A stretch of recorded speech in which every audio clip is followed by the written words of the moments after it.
নমস্কার দর্শক বন্ধুরা, পাওয়ার অফ ইউনিভার্স চ্যানেলে আপনাদের সবাইকে অনেক অনেক স্বাগত। আলোচনা করব আজকে আমরা মিথুন রাশির জুন মাসের মাসিক রাশিফল সম্পর্কে। হাতে মাত্র আর কয়েকটা দিন বাকি, তারপরেই নতুন মাস শুরু হতে চলেছে। কি কি জিনিস, কি কি পরিবর্তন, কি কি ভালো খারাপ সমস্ত কিছু নিয়ে আজকে আলোচনা করব এবং সর্বশেষ ভিডিওটির শেষে একটি আপনাদের প্রতিকার বলে দেবো, যেটা প্রত্যেক মাসে আমি বলে থাকি আপনাদের জন্য, এবং আপনারা সেই জিনিসগুলোকে পালনও করেন খুব সুন্দর করে। তার জন্য আমি আপনাদের কাছে অনেক অনেক কৃতজ্ঞ। তাহলে চলুন বেশি কথা না বাড়িয়ে সোজাসুজি আমরা চলে যাচ্ছি যে মিথুন রাশির জুন মাসটা কীরকম যেতে চলেছে এবং সেই সাথে কি কি প্রতিকার আছে তার জন্য সেগুলো নিয়ে আলোচনা করব। তাই ভিডিওটি অবশ্যই শেষ পর্যন্ত দেখবেন, এটাই আমার অনুরোধ রইল আপনাদের সকলের কাছে। সর্বপ্রথম আমি শুরু করব আপনাদের কর্মজীবন এবং ব্যবসায়িক জীবন নিয়ে। কর্মজীবনের দিক থেকে দেখতে গেলে এই মাসটা কিন্তু আপনাদের একটু উত্থান পতনে পরিপূর্ণ হতে চলেছে। কাজের একটু চাপ আপনাদের বাড়বে।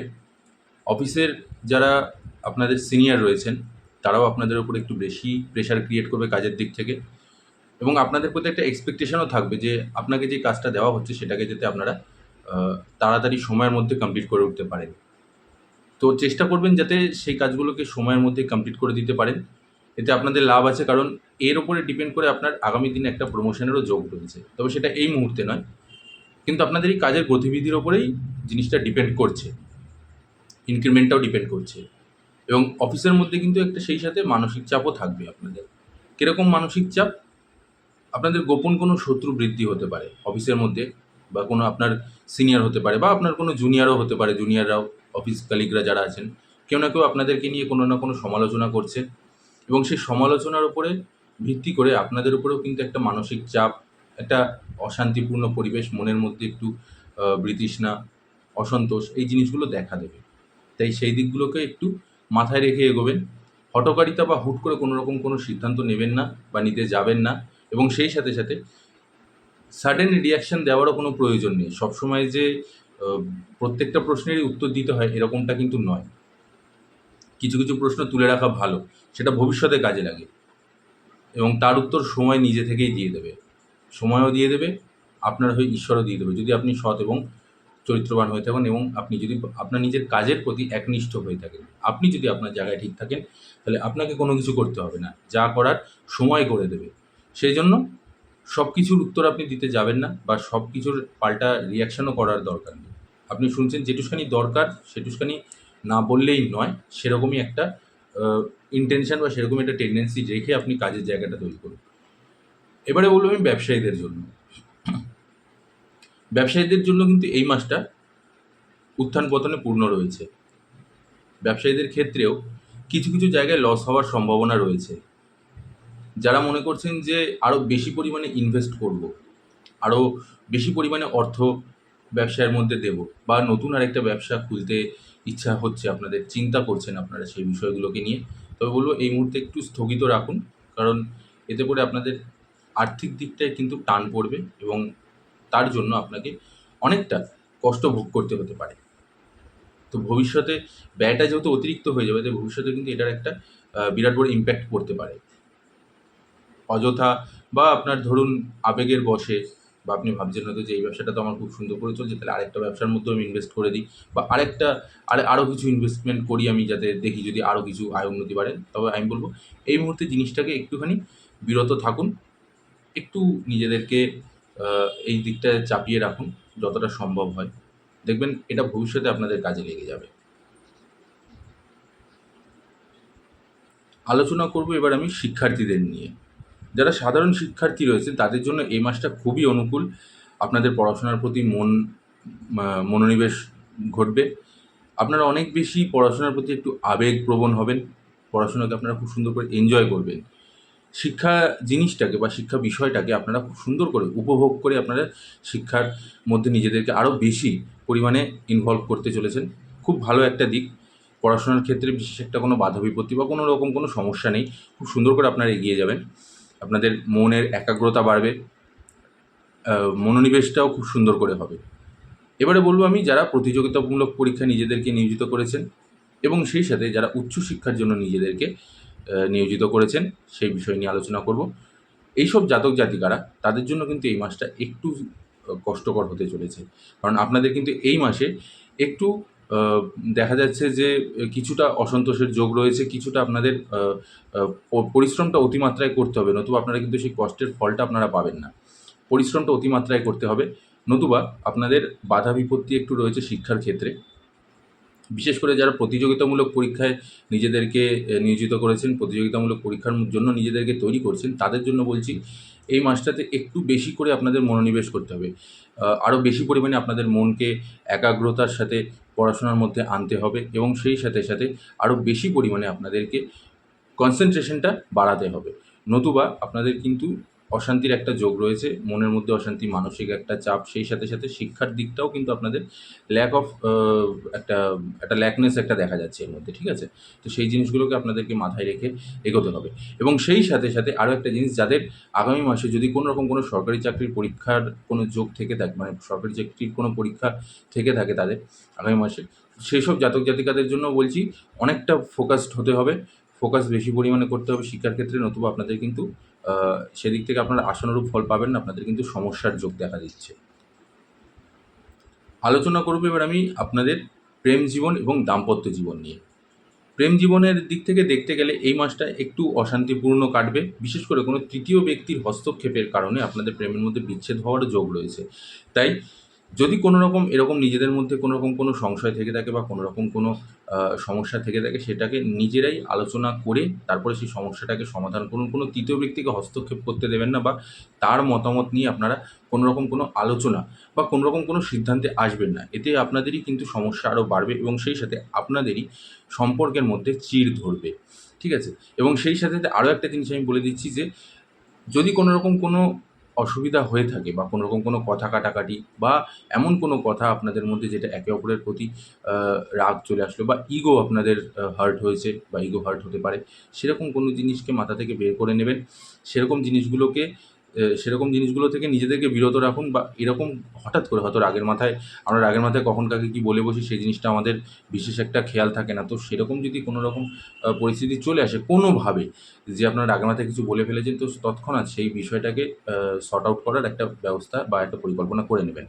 আর আবারও বলছি, তৃতীয় ব্যক্তির কারণে কিন্তু আপনাদের কোনো রকম এরকম একটা আপনাদের বিচ্ছেদ হওয়ার একটা যোগ রয়েছে। তাই তৃতীয় কোনো ব্যক্তির কাছ থেকে অ্যাডভাইস নিতে যাবেন না। কারণ আপনারা একে অপরকে চেনেন, অন্য কেউ চেনে না। আপনারা একে অপরকে অ্যা খুব ভালো মতন চেনেন যে আপনার অপোজিট যে রয়েছে সে ব্যক্তিটি কীরকম, তার মানসিকতা কীরকম, তার বডি ল্যাঙ্গুয়েজ কীরকম, তার চিন্তাধারা কীরকম কী আছে না আছে। তাই অন্য কারোর কাছ থেকে অ্যাডভাইস নিয়ে তার ওপরে ডিপেন্ড করে আপনারা নিজেদের মধ্যে কোনো রকম কোনো অশান্তি বা কোনো কিছু বা একে অপরকে জাজ করার চেষ্টা করবেন না তৃতীয় কোনো ব্যক্তি। তাতে কিন্তু আপনাদের সম্পর্কটা চিড় ধরবে। এবারে আমি বলব, যারা বিবাহিত দম্পতি আছেন, বিবাহিত দম্পতিদের জন্য কিন্তু মাসটা খুবই অনুকূল, খুবই ভালো যাবে। খুবই বন্ধুত্বপূর্ণ একটা সম্পর্ক আপনাদের মধ্যে থাকবে এবং সেই সাথে সাথে আপনাদের মধ্যে ভালোবাসাটাও বাড়বে। কিন্তু সমস্যা হচ্ছে যে হয়তো আপনার যে বেটার হাফ আছে তাকে হয়তো কাজের কারণে কোনো কারণবশত বাইরে যেতে হতে পারে। এতে আরও সম্পর্ক আরও গভীর হবে, আরও ভালোবাসাটা বাড়বে। কিন্তু একটা দুজনের মধ্যে একটা ওই যে গ্যাপটা, সেই দূরত্বটার জন্য একটু কিছুটা মনক্ষুণ্ণ হওয়াটাই স্বাভাবিক। কিন্তু সেই সাথে সাথে আবার দেখা যাচ্ছে যে আপনাদের মধ্যে কিন্তু ভালোবাসাটাও বাড়বে এবং আ হয়তো এরকমও হতে পারে যে আপনারা কোথাও বাইরে যাওয়ার পরিকল্পনা করছেন, সেই পরিকল্পনাটাও সফল হবে।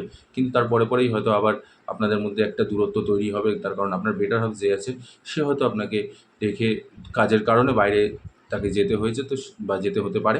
তারপর জন্য আপনাদের মধ্যে একটা দূরত্ব তৈরি হবে। তবে ওভারঅল এমনি আপনাদের বিশেষ একটা অসুবিধা হবে না, কোনো রকম কোনো সমস্যা নেই। যথেষ্ট ভালো মাস আপনাদের জন্য তৈরি হবে। ভালোবাসা আরও বাড়বে, একে অপরের প্রতি টান আরও প্রচুর পরিমাণে বাড়বে আপনাদের মধ্যে। আলোচনা করব এবার আমি আপনাদের পারিবারিক সম্পর্ক নিয়ে। পারিবারিক দিক থেকে দেখতে গেলে আপনাদের পরিবারের মধ্যে মোটামুটি সৌহার্দ্যপূর্ণ একটা সম্পর্ক থাকবে, পরিবেশটাও ভালো থাকবে। তবে অশান্তির যোগ রয়েছে মাসের মাঝামাঝির দিক থেকে।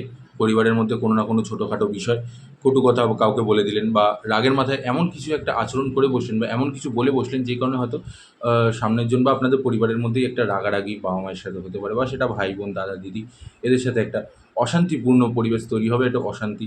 তো এবার আপনার ব্যাপারটা কী হচ্ছে যে আপনি যেহেতু সোজাসাপটা কথা পছন্দ করেন, কিন্তু সামনের জন্য যে সেই সোজাসাপটা কথাটাই পছন্দ করবে সেটার কিন্তু কোনো মানে নেই। তাই আপনি যখনই কাউকে সোজাসাপটা কথা বলে দিচ্ছেন, সত্যি কথা সবসময় অপ্রিয় হয় এবং তেতো লাগে। তো আপনি যখনই আপনার পরিবারের মধ্যে হয়তো কেউ কোনো ভুল করেছে, আপনি সেটা হয়তো সামনাসামনি বলে দিলেন যে আপনার এই জিনিস তোমার এই জিনিসটা ভুল হয়েছে বা তুমি এই কাজটা ভুল করেছো, এটা মোটেই ভালো হয়নি। সেটাতে কিন্তু একটু খারাপ হয়। তাহলে আমি এটা বলব যে আপনি ওরকমভাবে ডাইরেক্ট না বলে পারলে একটু ঘুরিয়ে একটু অন্যরকম করে বুঝিয়ে শুনিয়ে বলার চেষ্টা করুন, নতুবা হয়তো দেখা যাচ্ছে পরিবারের মধ্যে একটু অশান্তি দেখা দেবে। ঠিক আছে? এইবারে আপনার আ যে পা পাড়াপড়শি রয়েছে সেখানে কিন্তু একটু দেখা যাচ্ছে যে অশান্তির যোগ রয়েছে। পাড়াপড়শিদের সাথে কথা কাটাকাটি, হয়তো হাতাহাতি, মারামারি অবধিও যেতে পারে। এরকমও একটা জমিজমা নিয়ে কোনোরকম কোনো অশান্তি বা এইসব ধরনের জিনিস একটা কিন্তু আপনাদের মধ্যে থাকতে পারে। ঠিক আছে? তো সেই জিনিসগুলোকে আপনাকে মাথায় রাখতে হবে। এবার আসছি আমি আপনাদের স্বাস্থ্য নিয়ে। মিথুন রাশিদের স্বাস্থ্যটা কিরকম যাবে? মিথুন রাশির জাতক জাতিকাদের স্বাস্থ্যটা নিয়ে কিন্তু এই মাসে যথেষ্ট ভোগাবে। বিশেষ করে আপনাদের চোখের সমস্যা, গলার ব্যথা, পেটের সমস্যা, এই জিনিসগুলো আপনাকে খুব পরিমাণে ভোগাবে। তাই যদি এরকম কোনো সমস্যা আপনাদের পূর্বে হয়ে থাকে, সেটাকে এখনও আপনারা জিইয়ে রেখে দিয়েছেন, সেটাকে এখনও অব্দি ট্রিটমেন্ট করাচ্ছেন না, তাহলে আমি উপদেশ দেবো যে অবশ্যই সেই জিনিসগুলোকে ঠিক করে নিন। নাহলে কিন্তু আপনাদের সমস্যা অতিরিক্ত পরিমাণে বেড়ে যেতে পারে। চোখের সমস্যা, পেটের সমস্যা, গলা ব্যথা, এই ধরনের রোগগুলো আপনাদের দেখা দেবে। মায়ের স্বাস্থ্যের অবনতি দেখা দিচ্ছে। মায়ের বিশেষ করে মায়ের মাথার যন্ত্রণা বা মাইগ্রেন সংক্রান্ত কোনো রকম কোনো সমস্যা, সেটা মায়ের আসতে পারে বা যদি হয়ে থাকে সেই জিনিসগুলো আরও বেশি পরিমাণে বেড়ে যেতে পারে। তাই এইগুলো আপনাকে একটু নজর রাখতে হবে। এছাড়া আপনাদের অন্য কোনো সমস্যা নেই। এই রোগগুলোকে আপনাকে একটুখানি আ ওর মধ্যে তাকিয়ে ওটাকে ঠিক করার ব্যবস্থা করতে হবে যত তাড়াতাড়ি সম্ভব। ওভারঅল দেখতে গেলে আপনাদের এই মাসটা মোটামুটি উত্থান পতনেই পূর্ণ রয়েছে। যতটা ভালো আছে ততটা খারাপও আছে। আয় ব্যয়ের পরিস্থিতিটাও মোটামুটি ঠিকঠাকই আছে। তবে সেই সাথে, সাথে আরও একটা যেটা ভালো খবর যে যারা অবিবাহিত আছে তাদের বিবাহযোগ্য যারা, তাদের জন্য কিন্তু এই মাসটা খুবই ভালো মাস হতে চলেছে। হয়তো বিয়ের জন্য কথা চলতে পারে এবং সেই বিয়ের জন্য কথা চলতে, চলতে আপনাদের হয়তো বিয়ের কথাও হয়ে যেতে পারে। বিদেশ ভ্রমণের একটা ভালো যোগ রয়েছে। আয় উন্নতি বাড়বে, আয় হবে, কিন্তু সেই সাথে ব্যয়ের রাস্তাটাও কিন্তু অনেকটা আ বাড়বে। তো সেই দিকটাকে একটু মাথায় রেখে আপনাদেরকে এগোতে হবে। এবারে আমি আলোচনা করব আপনাদের যে একটি প্রতিকার, যে প্রতিকারটি আপনারা যদি এই সারাটা মাস জুড়ে করতে পারেন, তাহলে অবশ্যই ঈশ্বর আপনাদের মাথার উপরে হাত দেবে এবং ঈশ্বর আপনাদেরকে দেখবেন যথেষ্ট ভালো ফলাফল দেবে। আপনাদের অনেক আটকে থাকা কাজ, আপনাদের অনেক বাধা বিপত্তি, সেই জিনিসগুলো আপনাদের জীবন থেকে কেটে যাবে। অনেক ভালো, ভালো ফল আপনারা লাভ করবেন। কী সেই প্রতিকার? খুবই সামান্য সেই প্রতিকারটি। প্রত্যেকদিন শ্রী বিষ্ণুর সহস্রনাম জপ করুন। আবার আমি বলছি, প্রত্যেকদিন সকালবেলা স্নান করে উঠে আপনি যখন কোথাও কাজে যাচ্ছেন বা কাজে যাওয়ার জন্য তৈরি হচ্ছেন, তার আগে একটু সময় নিয়ে শ্রী বিষ্ণুর সহস্রনাম জপ করুন প্রত্যেকদিন। দেখবেন সারাটা মাস জুড়ে করবেন আপনি, দেখবেন আপনাদের জীবন থেকে অনেকটা আ বাধা বিপত্তি অনেক কিছু কেটে যাবে। শ্রী বিষ্ণু নারায়ণ, তার কাছে সমস্ত আ বিশ্ব ব্রহ্মাণ্ড তার হাতের মুঠোয়। তাকে যদি আপনি একটু প্রসন্ন করতে পারেন, অবশ্যই তিনি খুশি হবেন। তিনি আপনাকে যথেষ্ট সহযোগিতা করবেন এবং তার হাত আপনার মাথার উপরে থাকবে। তো আবারও আমি বলছি, যারা মিথুন রাশির জাতক জাতিকা আছেন তাদের জন্য যে শ্রী বিষ্ণুর সহস্রনাম প্রত্যেকদিন আপনারা জপ করুন। এতে এমন কোনো কিছু করার প্রয়োজন নেই যে অনেক কিছু অর্থ খরচ হবে বা অনেক কিছু আমাকে দিয়ে করতে হচ্ছে, কোনো কিছু না। স্নান করে উঠে পরিষ্কার বস্ত্র পরে সিংহাসনের সামনে বসে সহস্রনাম জপ করুন আপনি। সহস্রনামের পাঁচালিও পাওয়া যায়। তো একটা কিনে নিয়ে এসে সেটা খুবই সামান্য দাম পড়ে। ১০ থেকে ১৫ টাকা হয়তো খুব বেশি হলে দাম পড়বে। তো ওই একটা কিনে নিয়ে এসে শ্রী বিষ্ণুর ওই সহস্রনামটা প্রত্যেকদিন আপনারা জপ করুন। দেখুন আপনাদের জীবনে অবশ্যই সফলতা আপনারা লাভ করবেন। লাইফটা যে কী করে ঘুরে যাবে, কী করে যে সমস্ত কিছু ঠিকঠাক হয়ে যাবে, আপনারা নিজেরাও ধারণা করতে পারবেন না। ঠিক আছে? তো এই জিনিসগুলোকে আপনারা মেইনটেইন করুন। অবশ্যই আপনারা ভালো ফল পাবেন। আশা করছি আপনাদের ভিডিওটি ভালো লেগেছে। ভিডিওটি ভালো লাগলে অবশ্যই একটি লাইক করে দেবেন। আমি বারবার খালি একটা জিনিসই আপনাদের কাছে আবেদন করি, আপনাদের কাছে প্রার্থনাই করি বলতে পারেন, যে প্লিজ শুধু একটি ভিডিও শেষে শুধু একটু লাইক করে দেবেন, আমি তাতেই সন্তুষ্ট হয়ে যাব। আর সেই সাথে, সাথে যারা আমার চ্যানেলে নতুন আছেন তারা অবশ্যই আমার চ্যানেলটিকে সাবস্ক্রাইব করে নেবেন, ভিডিওটিকে অনেক বেশি শেয়ার করে নেবেন আর বেল আইকনটি প্রেস করে নেবেন। আজ এখানেই শেষ করছি এবং সর্বশেষ কমেন্ট বক্সে অবশ্যই জয় বড়মা লিখে যাবেন। বড়মা আপনাদের সবাইকে এবং আপনাদের পরিবারকে সবাইকে সুস্থ রাখুক, ভালো রাখুক এবং আপনাদের মনের সকল ইচ্ছা, সকল মনস্কামনা পূর্ণ করুক। এটাই আমি বড় মায়ের কাছে প্রার্থনা করি। জয় বড়মা। আজ এখানেই শেষ করছি। নমস্কার।